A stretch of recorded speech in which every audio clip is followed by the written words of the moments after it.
el recordatorio. Bien, acá ya estamos grabando, tenemos el enunciado del ejercicio número 5 ya en la pantalla. Como decíamos, en el ejercicio número 5 vamos a seguir viendo la determinación del capital de trabajo, pero en este caso, a diferencia del ejercicio número 3 y número 4, los ciclos netos, ciclos brutos, ciclos netos, índice de rotación, el costo de los productos para ir cuantificando el capital de trabajo variable, el capital de trabajo fijo. En vez de utilizar esa metodología, vamos a utilizar una metodología basada en los flujos financieros, ¿sí? En los flujos de caja. O sea, nosotros puntualmente vamos a intentar proyectar la necesidad de fondos que vamos a tener ante un incremento en el nivel de actividad o ante un inicio de actividad, ¿sí? O sea, puntualmente vamos a ir proyectando la dinámica financiera de nuestro negocio e ir cuantificando cuánta plata nos va a hacer falta, cuánta espalda vamos a tener que tener para ir cubriendo los desfasajes financieros que tenga nuestro negocio hasta que el mismo se empiece a retroalimentar. Y una vez que llegamos a ese punto de que el negocio se empieza a retroalimentar, tengo que ver, bueno, cuánto fue el déficit máximo. Justamente por eso el nombre de la técnica es muy ilustrativa, porque dice déficit máximo acumulado. O sea, yo tengo que ver cuál es el punto máximo de déficit que tuve hasta llegar a que mi negocio se retroalimente solo financieramente. Y ese punto de déficit máximo va a implicar mi inversión en capital de trabajo. Va a implicar cuánta plata yo tengo que tener, cuánta espalda financiera tengo que tener para llegar a ese punto en que el negocio se autosostiene financieramente. O sea, que los flujos de cobranza me alcanzan como para ir solventando mis flujos de pago, ¿sí? Eso en términos conceptuales. Vamos a ver ahora en términos prácticos qué implica esto. Para eso tenemos el ejercicio número 5, que dice: la firma Car Sociedad Anónima se dedica a la comercialización de automóviles. Las ventas actuales, o la venta actual asciende a 20 unidades mensuales. Con el objeto de elevar las unidades de ventas mensuales a 30, la gerencia propone lo siguiente. Precio de venta unitario, 80.000 pesos. Condiciones de venta, 40% de contado, saldo en 3 cuotas mensuales de 18.000 pesos.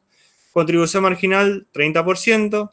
Financiación de proveedor, 50% de contado, 50% al mes siguiente. También plantea que esto va a requerir un aumento de stock de 5 unidades que se adquirirán al inicio del proyecto. También me habla que las compras se realizan en el mes, al inicio de cada mes, y que el efectivo a mantener aplicando esta política va a ser de 20.000 pesos y que actualmente es de 12.000 pesos. O sea, puntualmente me dice que voy a tener que incrementar mi efectivo a mantener en 8.000 pesos. Y dada toda esta información, me pide calcular la inversión necesaria en capital de trabajo para poner en práctica el nuevo plan, utilizando el método del déficit máximo acumulado, ¿sí? Entonces, como un poco les decía recién, este método va a consistir en proyectar la realidad financiera de este negocio haciendo un flujo de fondos, más que un flujo de fondos, hace un flujo de caja, porque lo vamos a hacer por el criterio de lo percibido, pero contemplando un momento cero, ¿sí? Ahí es medio un híbrido, ¿sí? Porque voy a contemplar un momento cero como lo hacemos en los flujos de fondos. Me estoy adelantando un poco a lo que vamos a ver en proyecto, pero ya es bueno que ustedes lo sepan. Los flujos de fondos contemplan un momento cero. El flujo de caja generalmente no. En este caso voy a hacer un flujo de caja, pero con un momento cero, ¿sí? Donde voy a proyectar la realidad económica del negocio, la realidad financiera del negocio, en verdad, la proyección financiera del negocio, y voy a ir cuantificando los déficits que voy a ir acumulando hasta que el negocio se empiece a retroalimentar financieramente solo. Pero metodológicamente no es más que hacer un flujo proyectado de caja con estos datos, ¿sí? Voy a compartir las soluciones y vamos a empezar a armarlo. Dejar de compartir y vamos a las soluciones. Bien, entonces en un principio, ¿ven bien ahí los números? Bueno, me avisan si necesita que haga Sí, haga más. profe, perfecto, se ve. Perfecto, Karen, muchas gracias. Bien, entonces, primero lo que hacemos es pasar en limpio los datos. Decimos, teníamos ventas actuales de 20 unidades, ventas estimadas de 30 unidades, es decir, que vamos a incrementar nuestras ventas en 10 unidades por mes, un precio de venta de 80.000 pesos. Esas ventas se van a hacer un 40% de contado y el resto en 3 cuotas de 18.000 pesos. Tenemos una contribución marginal del 30%. Este dato nos va a servir para poder determinar nuestro costo, ¿sí? O el precio de compra. Ahora vamos a ver cómo. A su vez sabemos que el proveedor nos financia un 50% de contado y un 50% restante a 30 días. También sabemos que la política va a implicar un incremento de stock de 5 unidades y que, bueno, las compras se hacen al inicio de mes. Yo no puedo vender autos que no tengo en stock, es lo que está diciendo básicamente. O sea, tengo que comprar, tenerlos y ahí recién voy a plantear venderlos. Y también me habla de que el efectivo a mantener antes, con la aplicación de la política, es de 20.000 pesos y que antes era de 12, entonces voy a tener un incremento de efectivo de 8.000 pesos, que va a implicar mi inversión inicial, ¿sí? Primer dato que tenemos que sacar es el precio de compra, porque no me lo han enunciado. ¿Cómo sacamos el precio de compra? A través de la contribución marginal. Nosotros sabemos que la contribución marginal es el porcentaje de mi precio que implica ganancia, que implica margen, ¿sí? Entonces, si yo hago, como lo puse acá, mi precio por 1 menos la contribución marginal, voy a llegar a mi costo, ¿sí? Entonces, no hacemos más que aplicar esa fórmula de hacer precio por 1 menos 0,3 o el precio por 0,7 o el 70% y llegamos al costo de 56.000 pesos por auto. Incremento de ventas, 10.000 unidades, que es lo que sale de contrastar las 30.000 que estimo vender con las 20.000 que estoy vendiendo actualmente. Y después no tengo que hacer más que, como decíamos, armar un flujo de caja, ¿sí? Este flujo de caja va a empezar con un momento cero, que tiene esta particularidad, este método, hace un flujo de caja con un momento cero. En ese momento cero voy a cargar la inversión inicial, o sea, ¿qué tengo que tener yo para poder implementar esta política? Primera cuestión que tengo que implementar, el stock incremental, o sea, tengo que incrementar mi stock en 5 unidades, ¿sí? Entonces, yo sé que tengo que comprar 5 unidades, 5 autos, que valen 56.000 pesos cada uno, ¿sí? Eso implica una inversión de 280.000 pesos. Pero a su vez sé que el proveedor financia esos autos y yo tengo que pagar solamente un 50% en el momento que lo compro y el otro 50% al mes. Entonces, ¿cuánto yo debería invertir en el momento cero o para comprar estos autos? 140.000 pesos. Y tengo que pagar otros 140.000 pesos al mes 1, ¿sí? Entonces, lo que hago es cargar en el momento cero, en la parte de egresos, 140.000 pesos, que es lo que tengo que pagar de contado, y cargo los 140.000 pesos restantes a los 30 días, ¿sí? ¿Qué otra cuestión me va a implicar el stock, el inicio o la implementación de esta política? Pues tener los 10 autos que pienso vender con la implementación de la misma. Tengo que comprar esos 10 autos. ¿Eso que me va a implicar? Una inversión de 10 autos por 56.000 pesos y sabemos que eso a su vez yo pago un 50% en el momento de la compra. Entonces, eso dividido 2 me va a dar 280.000 pesos. Es decir, yo tengo que hacer 2 pagos de 280.000 pesos a mi proveedor para poder comprar esos 10 autos. Pues cargo esos 2 pagos. 280.000 pesos en el momento 0 y 280.000 pesos en el año 1. Todavía estamos analizando el momento 0. Hasta ahora no fuimos al año 1, solamente vamos cargando las cuestiones que vamos a proyectar pagar en el mes 1, perdón, ¿sí? En función de las inversiones que estamos cargando para el momento 0. ¿Qué otro componente tengo de inversión? El incremento de efectivo. Sabemos que teníamos un saldo mínimo de 12.000 pesos y lo vamos a llevar a 20.000, entonces esto implica una inversión en disponibilidades de 8.000 pesos, ¿sí? Cargo esa inversión en disponibilidades en el momento 0. Cuantifico toda la inversión, la misma está en 428.000 pesos y contrastando, que esto voy a hacer en todos los meses, ingresos menos egresos, llego al superávit o déficit del periodo, que en este caso, como no tengo ingresos en el momento 0, solamente voy a tener egresos y voy a tener un déficit de 428.000 pesos. Y con la cuantificación de este déficit, más los déficits déficit o superávit que vaya obteniendo los sucesivos periodos, voy a ir calculando el déficit o superávit acumulado, ¿sí? En este caso, como es el momento 0, el déficit del periodo y el déficit acumulado van a coincidir. Los dos van a ser de 428.000 pesos, ¿sí? Por favor, si hay alguna duda, si hay algo que no se entiende, me interrumpen y lo vemos sin problema, ¿sí? Pasamos a lo que es el análisis del mes 1. En el mes 1 ya vamos a empezar a tener ventas, entonces voy a tener ingresos y egresos, ¿sí? Entonces, primero que nada vamos a cuantificar los ingresos por ventas. Nosotros sabemos, en cuanto a los ingresos por venta, que vamos a vender 10 unidades, 10 autos a 80.000 pesos cada uno y que vamos a cobrar un 40% de ese precio de contado, ¿sí? Entonces eso me va a implicar que de esos 10 autos que voy a vender, voy a cobrar en el mes 1 320.000 pesos. y el saldo lo voy a cobrar en 3 cuotas de 18.000 pesos, que como son 10 autos los que voy a vender, voy a hacer 18.000 pesos por 10 y eso me va a implicar 3 cuotas de 180.000 pesos. ¿Sí? O sea, las ventas que yo hago en el mes 1 de los 10 autos que voy a vender me van a implicar ingresos de 320.000 pesos en el mes 1, 180.000 pesos en el mes 2, 180.000 pesos en el mes 3 y 180.000 pesos en el mes 4. ¿Sí?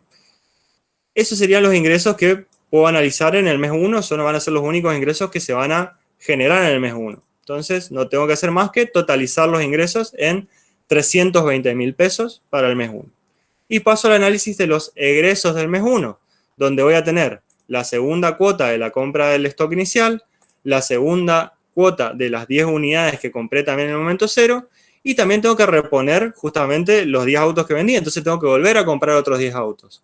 Como sabíamos, yo compro 10 autos a un costo de 56.000 pesos, pero tengo que pagar en ese momento solo la mitad, solamente el 50%. Entonces eso me implica, de vuelta, un pago al proveedor de 280.000 pesos en el mes 1 y otro pago al proveedor de 280.000 pesos en el mes 2. ¿Sí? Analizo si tengo algún otro egreso proyectado para este periodo y no tengo más nada. Entonces no tengo que hacer más que totalizar los egresos. Sumo los 140.000 pesos de la segunda cuota del stock inicial, más los 280.000 pesos de la segunda cuota de la compra del mes 0, más los 280.000 pesos de la primer cuota de la compra número 1. ¿Sí? Así totalizo egresos por 700.000 pesos. ¿Sí? Y ahora sí, contrastando ingresos menos egresos, llego al saldo del periodo, al superávit o déficit del periodo. Hago 320.000 menos 700 y veo que el saldo del periodo financieramente es negativo, es de menos 380.000 pesos. ¿Sí? Y con este dato, y sumándolo al saldo acumulado del periodo anterior, que sabíamos que era de 428.000 pesos, llego al saldo acumulado para el primer mes. Yo financieramente, para llegar a terminar el primer mes, tengo un déficit acumulado de 808.000 pesos. Quiere decir que voy a necesitar de algún lado 808.000 pesos para poder cubrir tanto el déficit inicial como el déficit del primer mes. ¿Sí? ¿Hasta acá se me va entendiendo? Veo que tengo una... Una consulta, profe. Sí. ¿Cómo es ¿De dónde sacó el aumento efectivo de los 8.000 pesos? El enunciado plantea de que hay un, a ver, te lo digo como dice literalmente, en el punto G dice efectivo a mantener, 20.000 pesos, actualmente es de 12.000 pesos, o sea, lo que te dice es que vos antes de la implementación de la política tenías un efectivo a mantener de 12.000 pesos y con la implementación de la política lo tenés que llevar a 20. Esa diferencia es una inversión en disponibilidades, esa diferencia entre 20.000 y 12.000 son estos 8.000 pesos que estás poniendo como aumento de efectivo. Ok, perfecto, muchas gracias. No, por favor. ¿Alguna otra duda? Sí, profe, una. Sí. Él dice que está haciendo 20 unidades por mes. ¿Por qué calcula por 10? Porque es sobre valores incrementales. Muy buena la pregunta, Francisco. Nosotros acá estamos haciendo un flujo de fondos incremental. O sea, nosotros acá, así como recién el compañero preguntaba por los 8.000 pesos, yo cargo los 8.000 pesos que tengo que incrementar la caja. ¿Sí? Bien, perfecto, se entiende. Bien, buenísimo. Bien. ¿Alguna otra consulta? Bastante tomo un poco de agua.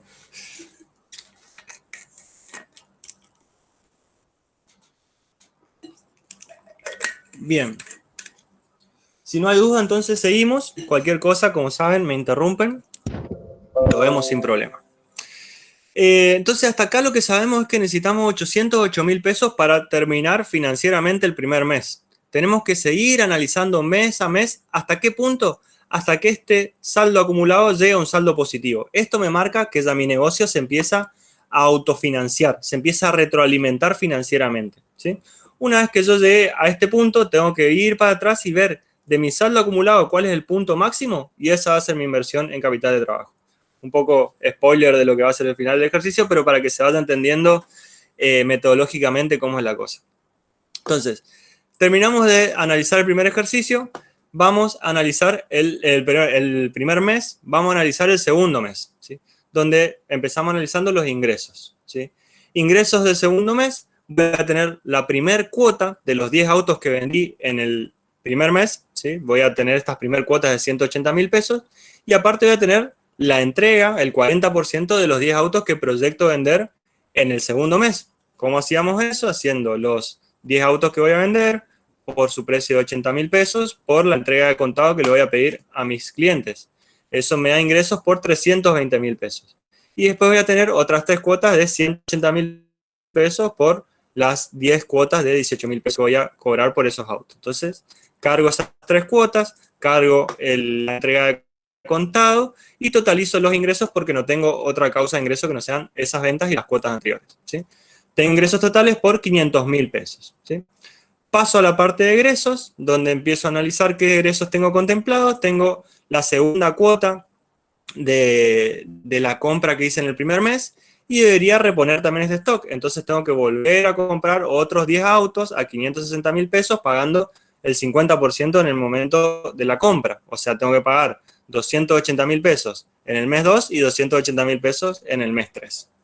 Analizo si tengo algún otro componente de egreso para el mes 2, no tengo nada más, entonces tengo que totalizarlo. Fíjense que acá ya se normalizan los egresos y voy a tener todos los meses egresos por 560.000 pesos, porque voy a pagar la segunda cuota de la compra del mes anterior más la primera cuota de la compra de este mes, o el pago de contado de este mes, llamándolo de otra forma. Entonces, voy a tener egresos totales por 560.000 pesos y una vez que totalicé los ingresos y los egresos, lo voy a contrastar para llegar al saldo del periodo, que en este caso es de menos 60.000 pesos, ¿sí? Y sumando el déficit acumulado que tenía en el primer mes más el déficit de este mes, llego al déficit acumulado del mes 2, que va a estar en 868.000 pesos, ¿sí? Voy sumando cuánta plata necesito para llegar a este punto. Para terminar el segundo mes, yo necesito sacar de algún lado 668.000 pesos, ¿sí? Paso al tercer mes, donde acá, vale, digo, metodológicamente vamos a entrar como en una pseudo repetición, digamos. Paso al tercer mes, donde tengo que analizar los ingresos, veo qué ingresos tengo contemplado, voy a tener la segunda cuota de las compras de las ventas que hice en el primer mes, voy a tener la primera cuota de las ventas que hice en el segundo mes, y voy a tener la entrega de contado por las ventas que voy a hacer en este mismo tercer mes, que como sabíamos era de 320.000 pesos. Y después por estas ventas voy a tener otras 3 cuotas de 180.000 pesos en el mes 4, 5 y 6, ¿sí? Una vez que analicé esto, totalizo los ingresos del mes 3, los llevo y los determino que son iguales a 680.000 pesos, ¿sí? Paso después a la parte de egresos, que como sabíamos llega a ser algo repetitivo. Voy a tener la primera cuota, la segunda cuota o el pago que tengo que hacer a los 30 días, como quieran analizar, depende de cómo quieran verlo. Voy a tener el pago que hago a los 30 días por las compras que hice en el mes 2, esto va a ser igual a 280.000 pesos, y el pago de contado que hago por las compras mismas del mes 3, ¿sí? Entonces voy a tener estos 280.000 pesos y ya proyecto los 280.000 pesos del mes que viene. Así totalizo egresos para el mes 3 por 560.000 pesos. Y una vez que tengo cuantificado los ingresos y los egresos, los contrasto para sacar el saldo del periodo. Van a ver que acá ya empezamos a tener saldos de los periodos positivos. Voy a empezar a levantar este déficit acumulado, ¿sí? Entonces, sabemos que el saldo del periodo es positivo, es superávit de 120.000 pesos. Lo contrasto con el saldo acumulado que vengo trayendo, que es un déficit en verdad de 868.000 pesos, hago menos 868.000 más 120.000 pesos y llego a un déficit acumulado para el tercer mes de 748.000 pesos, menos 748.000 pesos. Y así como sabemos, tenemos que seguir mes a mes. Vamos con el mes 4, analizo los ingresos, donde voy a tener la tercera cuota de las ventas que hice en el primer mes, voy a tener la segunda cuota de las ventas que hice en el segundo mes, voy a tener la primera cuota de las ventas que hice en el tercer mes y voy a tener la entrega de contado por las ventas que hice en el mismo mes 4. Si totalizo todos esos ingresos, van a ser igual a 860.000 pesos. Voy a la parte de los egresos, que sabíamos, los egresos de acá en adelante van a ser de 560.000 pesos porque van a estar contemplados por el pago de los 30 días que tengo que hacer por las compras del mes anterior y el adelanto de contado por las compras que estoy haciendo en este mes, lo cual en ambos 180.000 pesos porque tenía 50% de contado y 50% a 30 días. Sumo esos 280.000 pesos más 280.000 pesos y llego a egresos totales por 560.000 pesos. Y contrastando los ingresos y los egresos de este cuarto mes, llego al saldo del cuarto mes, que es un superávit de 300.000 pesos. Finalmente, una vez que tengo el saldo del periodo, lo contrasto con el saldo acumulado del periodo anterior, que sabíamos que era de menos 748.000 pesos, y hacemos menos 748.000 más 300.000 igual a menos 448.000 pesos. Seguimos teniendo un déficit acumulado en el cuarto mes. Seguimos analizando el quinto mes, donde acá ya los ingresos también se normalizan. Vamos a tener la tercera cuota de las ventas que hice en el segundo mes. Vamos a tener la segunda cuota de las ventas que hice en el tercer mes. Y vamos a tener la primera cuota de las ventas que hice en el cuarto mes, más el cobro de contado por las ventas que voy en el quinto mes mismo, digamos. Eso me implica ingresos totales por 860.000 pesos. Voy a la parte de egresos, donde voy a cuantificar los egresos por el pago que tengo que hacer a los 30 días por las compras que hice en el mes anterior, más el adelanto de contado por las compras que hice durante este mes, ¿sí? Eso me totaliza egresos por 560.000 pesos, que si los contrasto con mis egresos, me van a dar un saldo del periodo de 300.000 pesos. Hago 860.000 menos 560.000, me da un saldo del periodo positivo de 360.000 pesos. Vemos cómo ya mi negocio empieza a generar recursos financieros, pero todavía no termina de pagar la necesidad financiera que tuve en el momento inicial. Entonces, como este saldo del periodo es 300.000 pesos, lo contrasto con el déficit que vengo acumulando, haciendo menos 448.000 pesos más 300.000, y llego a un saldo o un superávit o un déficit del periodo, perdón, dije cualquier cosa, perdón. Llego a un saldo acumulado haciendo menos 448.000 pesos más 300.000 pesos, y eso me da un déficit acumulado de 148.000 pesos, menos 148.000 pesos, ¿sí? Y con esto pasamos a analizar el sexto mes, donde va a ser un poquito más de lo mismo. Tengo que analizar, estoy en el sexto mes, entonces voy a tener como ingresos el cobro de la tercera cuota de las ventas que hice en el tercer mes, más el cobro de la segunda cuota de las ventas que hice en el segundo mes, más el cobro de la primera cuota de las ventas que hice en el quinto mes, más el cobro de contado por las ventas que voy a hacer en el sexto mes mismo. Y a eso voy a proyectar las otras tres cuotas de 180.000 pesos que voy a tener por esas ventas, ¿sí? Totalizo ingresos por ese sexto mes y me va a dar igual a 860.000 pesos. Paso a los egresos, donde voy a tener lo mismo que el mes anterior. El pago a los 30 días que tengo que hacer a mis proveedores de 280.000 pesos por las compras del mes anterior, más la entrega que tengo que hacer de 280.000 pesos por los 10 autos que compro mensualmente a mi proveedor, y eso me totaliza egresos por 560.000 pesos. Y contrastando los ingresos de 860.000 pesos menos los egresos de 560.000 pesos, llego a un superávit de ese periodo de 300.000 pesos. Contrastando los ingresos, contrastando este superávit del periodo de 300.000 pesos con el saldo acumulado, que era un déficit acumulado de menos 148.000 pesos, llego a un superávit acumulado de 152.000 pesos. O sea, sabemos que el mismo flujo del negocio pudo financiar su déficit inicial y el déficit acumulado que fue generando hasta que empezó a ser superavitario. Entonces, en función de lo que veníamos hablando, de que yo tenía que hacer una proyección financiera. O bueno, antes de hacer esta pregunta, les pregunto a ustedes si esto está claro, si se entendió, si hay alguna duda con la metodología que fuimos llevando hasta acá, digamos. ¿Cómo armamos hasta acá este flujo de caja? Se entendió.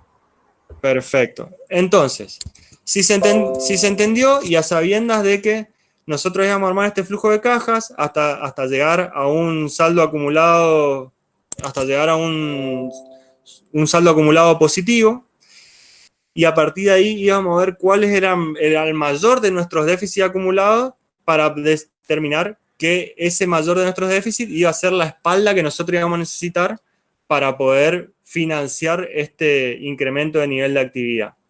Sabiendo eso, le pregunto a ustedes, ¿de cuánto sería mi inversión en capital de trabajo en este caso? ¿De 868.000, profe?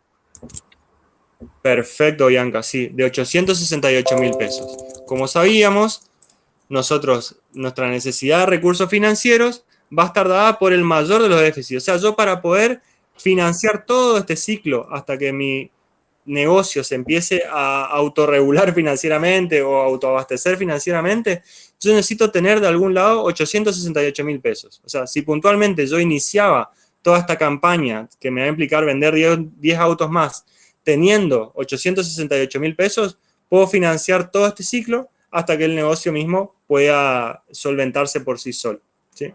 A partir de acá en adelante puedo empezar a plantear devolver esos 868.000 pesos que pudo haber pedido prestado o pudo haber invertido con capital propio.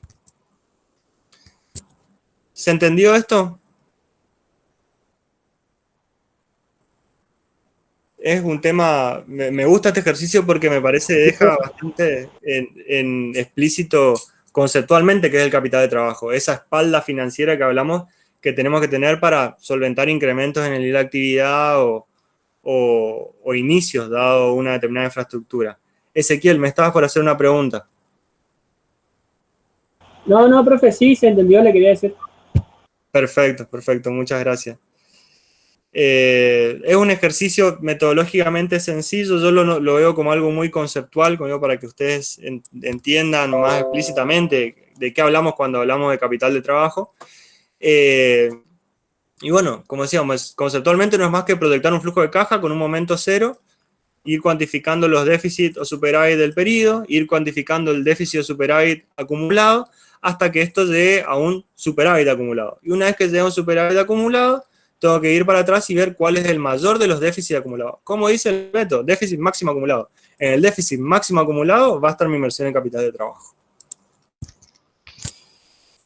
De todos modos, esto aprovechen el tiempo que tengan, ya sea, no sé, el fin de semana o cuando tengan un tiempo para revisar los ejercicios, como hablaba un poco en la clase pasada. No se queden solamente con lo que vemos en clase porque requiere mucha práctica esta materia. Entonces, véanlo, vean este ejercicio. Si surge alguna duda, lo vemos la clase que viene o cuando ustedes estimen.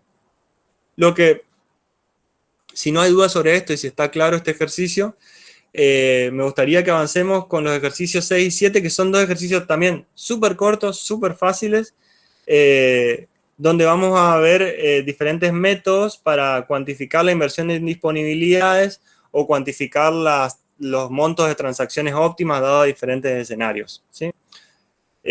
Si les parece, vamos con eso. Vamos con los ejercicios 6 y 7.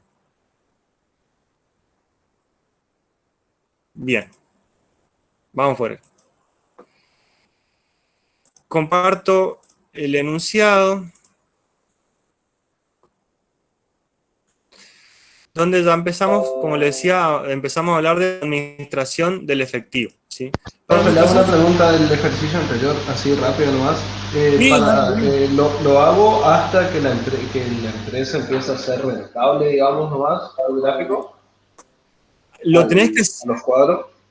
La proyección financiera la tenés que hacer hasta que el déficit, o sea, hasta que el saldo acumulado sea positivo. Claro. Sí, eso, bueno, eso era. No, eso nomás era. Perfecto. Era para saber. Listo, gracias. Sí, ni una pregunta está de más, porque como le dije, creo que una de las primeras clases, generalmente 1 de cada 10 se anima a preguntar, entonces, por cada uno que tira una pregunta, entiendo que hay 10 que están con la oreja parada escuchando. Entonces, bien.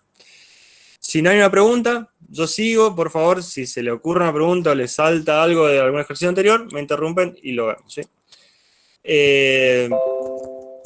Como les decía, en este caso vamos a estar viendo lo que es administración del efectivo, ¿sí? Y para esta administración del efectivo vamos a ver dos métodos, el método Baumol y el método Milleron. El método Baumol va a estar dado para empresas que tengan demandas de efectivo estables, o sea, una empresa que necesita tanta plata y que esas transacciones sean lineales, ¿sí? No haya una cuestión estacional de que una semana va a necesitar 30.000 pesos, otra semana va a necesitar 5, la otra semana va a necesitar 150, no. Sino que son empresas que, por su dinámica financiera, necesitan fondos de una manera estable, ¿sí? Diferente es el caso de Milleron, donde hay demanda de fondos con estacionalidad, que no son repetitivas y estables, ¿sí? Vamos a ver cada uno de los casos. Empezamos con el ejercicio número 6, que dice saldo óptimo de efectivo, modelo Baumol. Dice, una empresa estima que a lo largo del mes necesitará 4 millones de pesos en efectivo y espera desembolsarlos a un ritmo constante. Esto es lo que les decía recién. La tasa de interés de oportunidad o la tasa de costo de oportunidad, es del 12% anual. El costo de transacción que afronta la empresa cada vez que debe pedir prestado o retirar dinero es de 200 pesos. Y en función de esto se pide determinar el tamaño óptimo de transacción y la cantidad óptima de transacciones. Dicho en otros términos, yo cómo voy a ir disponiendo estos 4 millones de pesos que necesito en el mes en cuanto a monto de las transacciones y cuántas transacciones voy a necesitar hacer, ¿sí? Para eso, vamos al ejercicio, que me adelanto, no tenemos que hacer más que aplicar una fórmula con los datos que nos da el ejercicio y teniendo en cuenta alguna cuestión particular. Un segundo que...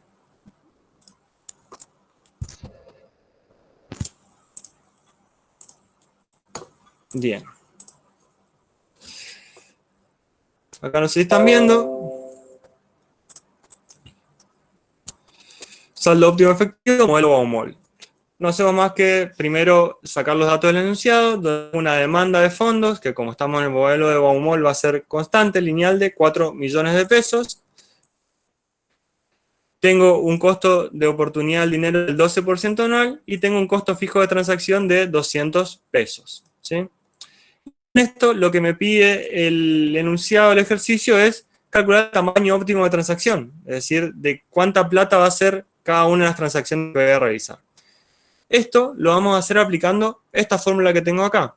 U es igual a una cosa, en lo que sería la simbología de los datos de esta fórmula, el desembolso total va a estar bajo la letra T, el costo de oportunidad bajo la letra I y el costo de la transacción bajo la letra C, ¿sí? Entonces, sacar el tamaño óptimo de cada transacción va a ser la raíz cuadrada de 2 por los desembolsos mensuales en este caso, por el costo de la transacción sobre la tasa de costo de oportunidad. Como le digo, no tenemos que hacer más que aplicar esta fórmula y teniendo en cuenta solo una cosa, y por favor presten atención acá porque es lo único que hay que tener en cuenta acá para aplicar la fórmula.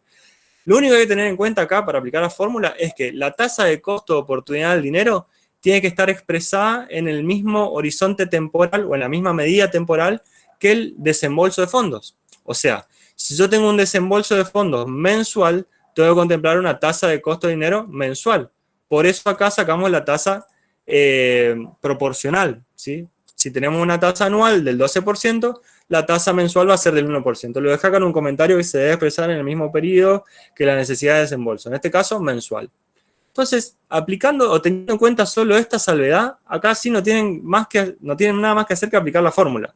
Hacer 2 por T, que en este caso es 4 millones de pesos, la necesidad mensual de desembolso, por C, por el costo de la transacción, que en este caso es de 200 pesos, sobre I, pero teniendo en cuenta de expresar I en la misma medida temporal que T.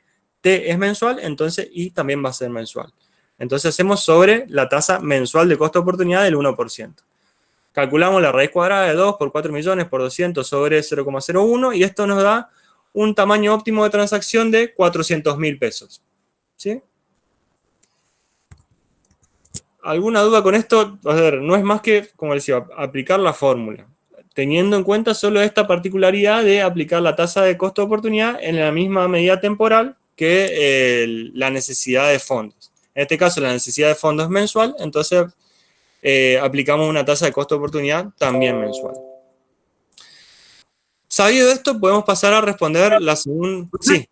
Sí, Carlos. ¿Qué significaría eso, los 400.000 pesos? Que vos tenés que cubrir la demanda de fondos de la empresa de 4 millones de pesos mensuales en transacciones de 400.000 pesos. Tenés que ir retirando, ya sea del banco o del lugar a donde tengas tu liquidez, de a montos de 400.000 pesos. Eso es lo que te está diciendo. Ah, está. ¿Sí? Gracias. No, por favor. Eso lo vamos a ver también en la reflexión final que termina de cómo cerrar la idea, ¿sí? La segunda incógnita que nos planteaba el ejercicio era determinar la cantidad óptima de transacciones. Que esa cantidad óptima de transacciones no va a ser más que hacer los desembolsos totales, los 4 millones de pesos que yo voy a necesitar durante todo el mes, sobre la cantidad óptima de transacción, que sabíamos, por lo que calculamos recién, que iba a ser de 400.000 pesos. Entonces, yo voy a necesitar 4 millones de pesos en el mes, lo cual lo voy a ir cumpliendo de extracciones de 400.000 pesos, y eso me da por igual 10 transacciones de 400.000 pesos. O sea, la respuesta sería, lo óptimo es realizar 10 transacciones a lo largo del mes por un monto de 400.000 pesos cada una. Y después también está esto que no lo pide, pero aparece en las soluciones, que es el saldo medio efectivo, que es igual a ser Q dividido 2. En este caso sería 400.000 dividido 2 igual a 200.000. No lo pide el enunciado, pero aparece en las soluciones, entonces lo explico. Pero lo que tienen que ustedes saber, de acuerdo a lo que le requiere el enunciado, es cómo esta empresa va a cubrir su necesidad de fondos mensual de 4 millones de pesos haciendo 10 extracciones de 400.000 pesos. Como le digo, es un ejercicio bastante fácil, es solamente aplicar la fórmula teniendo en cuenta esta particularidad, que la tasa de costo de oportunidad se exprese en el mismo horizonte temporal o en la misma medida de tiempo que la necesidad de fondos. En este caso, la necesidad de fondos mensual, por ende, aplicamos o sacamos la tasa proporcional de la tasa de costo de oportunidad a mensual. Y con ese dato aplicamos la fórmula para sacar el tamaño óptimo de cada transacción. ¿Alguna duda con esto?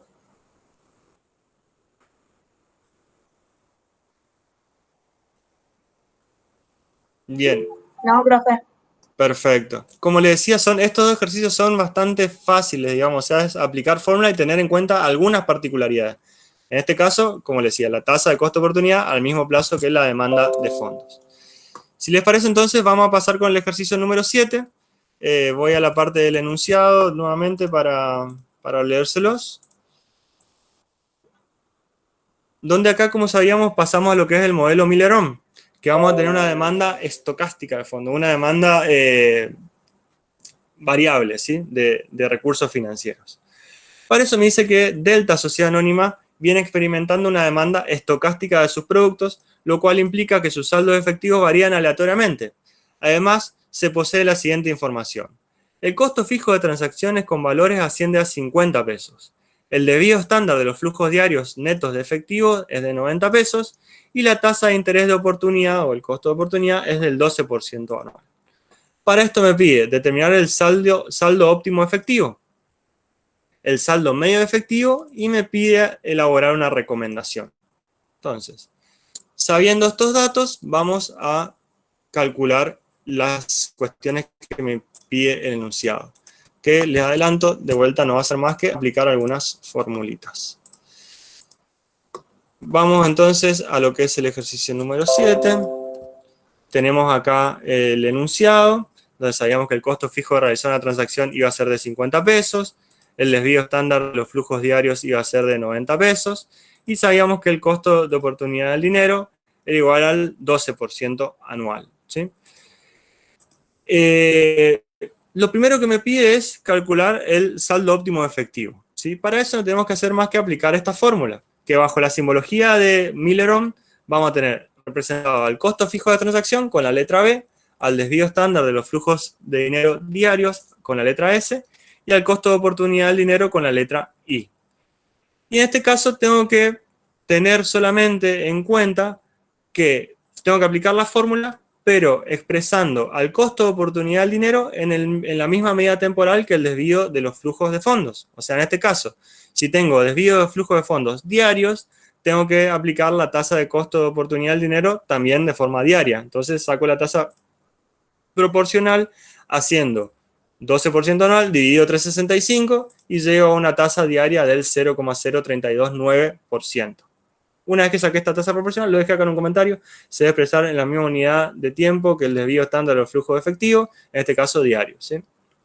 Entonces, no tengo que hacer más que aplicar la fórmula, haciendo raíz cúbica, en este caso, de 3 por B, que sabíamos que B es el costo de las transacciones, es decir, 3 por 50, por S, que sabíamos que S es el desvío estándar de los flujos diarios en este caso, al cuadrado, es decir, 90 al cuadrado, sobre 4 por I, siempre expresando I en la misma medida de tiempo que el desvío estándar de los flujos diarios, en este caso, diario, ¿sí? Entonces hacemos 4 por 0,000329, ¿sí? Y aplicando esta fórmula llegamos al saldo óptimo efectivo, 974 pesos. ¿Qué quiere decir esto? Que la empresa tiene que intentar tener siempre, en promedio, 974 pesos para poder cubrir sus necesidades de fondos. que como sus necesidades de fondos van a ser variables, esto me va a implicar a mí definir un saldo máximo y un saldo mínimo. O sea, yo va a haber veces que me voy a, dicho en otros términos, me voy a quedar corto y otras veces que me va a faltar. Entonces tengo que ir viendo cuando, quedarme corto y faltar es lo mismo. Va a haber meses que me va a faltar y va a haber meses que me va a sobrar. O sea, va a haber momentos en que me va a sobrar plata y va a haber momentos en que me va a faltar plata. Entonces tengo que empezar a determinar límites máximos, ¿sí? Y límites mínimos. Para eso me pide el enunciado el saldo medio, ¿sí? El saldo medio, ¿por qué va a estar dado? Por el límite máximo más el saldo óptimo más el límite mínimo dividido 3. O sea, es un promedio entre esos 3 puntos, entre el mínimo, el promedio y el máximo. ¿Cómo sacamos el límite superior? Bajo la simbología H, haciendo 3 por Z, 3 por el saldo óptimo. No es más que eso, o sea, 3 por 974, llegamos a un saldo máximo de 2.922, ¿sí? Desde mi punto de vista, no sé, es un poco subjetivo, pero bueno, así lo plantea el método. 3 por el saldo óptimo es mi límite superior. Y el límite inferior, si no tenemos algún saldo mínimo de caja o alguna política de la empresa que me determine algún piso, va a ser 0, ¿sí? Lo menos que yo puedo tener de plata es igual a 0, ¿sí? Entonces, una vez que cuantificamos el saldo óptimo, el límite superior y el límite inferior, no tenemos más que hacer un promedio entre los 3 valores para sacar el saldo medio efectivo que me pide el ejercicio.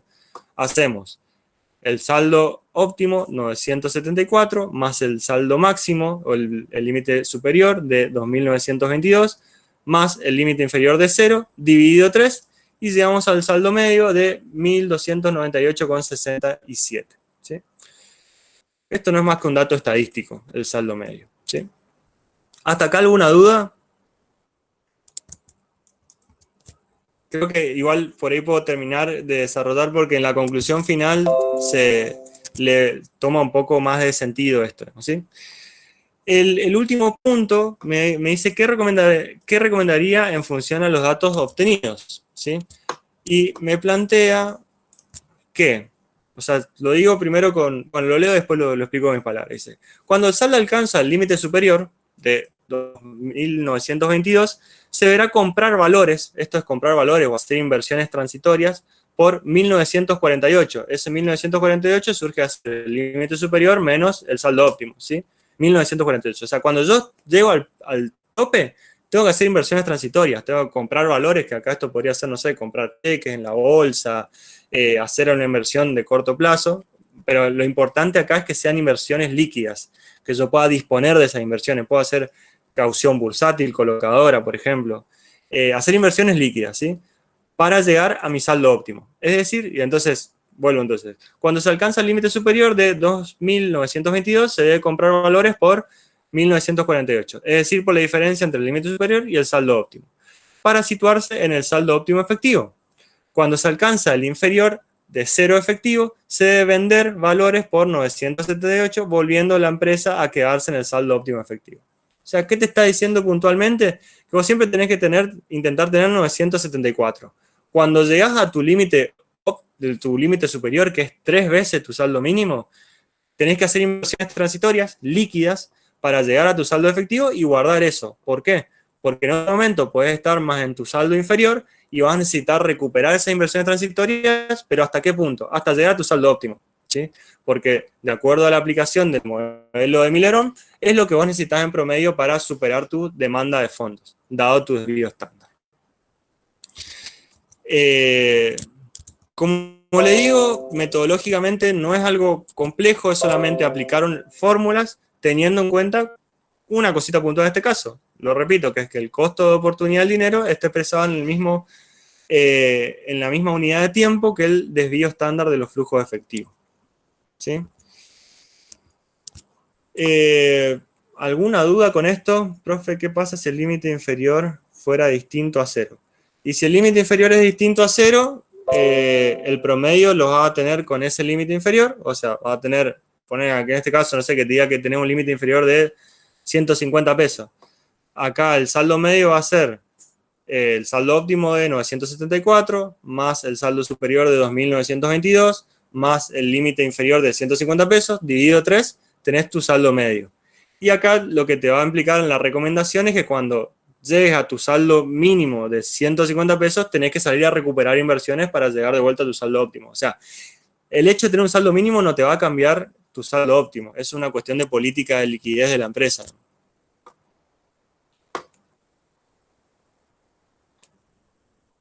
Claro, en el caso de ser distinto a cero, voy viendo las preguntas que aparecen en el chat. O sea, si el límite inferior en el caso de ser distinto a cero, te dice el ejercicio nomás. Sí. Pero tiene que plantear explícitamente el ejercicio. Cosas que vi una vez, creo, no sé si era en este ejercicio, pero sí vi que le daban los datos y le pedían a ustedes que calculen el desvío estándar, por ejemplo. O sea, ven que los ejercicios no son difíciles, es aplicar una fórmula, entonces por ahí la complejidad viene por otro lado. Pedirles que calculen el desvío estándar, por ejemplo. Entonces, de vuelta acá lo que venimos hablando hace un par de clases, una materia bastante integradora donde tienen que tener conceptos incorporados. Fíjense, hasta ahora ya vimos contabilidad, matemática financiera, estadística. Pueden ir por ese lado.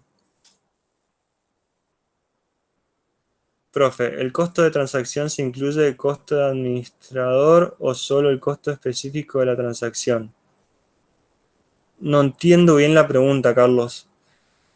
¿El costo de administrador qué implicaría?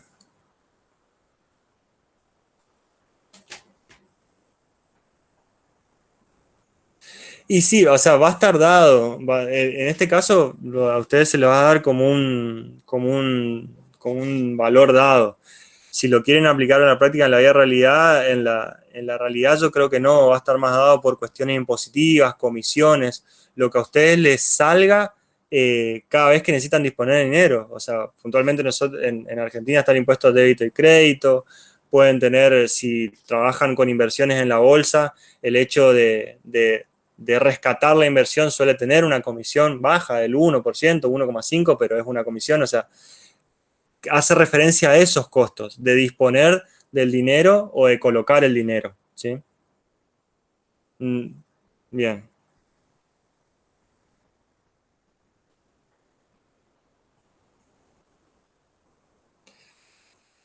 Bien. Hoy fue una clase, creo, más liviana de lo habitual. Voy a ver el cronograma porque creo que con esto nos ponemos a tiro. Bueno, sí. Nos ponemos a tiro porque en teoría en esta clase teníamos que ver administración de inventario. Bueno, a ver, si les parece, en verdad, si no hay más preguntas, puedo cortar la grabación para que no sea un video tan largo. Si ¿quedó claro? ¿Tienen alguna pregunta sobre esto? Si me lo pueden responder explícitamente, así quedo tranquilo y puedo cortar la grabación. ¿Se entendió? Hasta ahora está todo claro, profe. Perfecto. Vamos a ver después cuando nos toque hacer solo los ejercicios. Bueno, eso es otra cosa. Háganlo ustedes solo y cuando surja algo, me lo dicen y empezamos viendo eso la clase que viene. Bueno, entonces detengo la grabación, cosa que no sea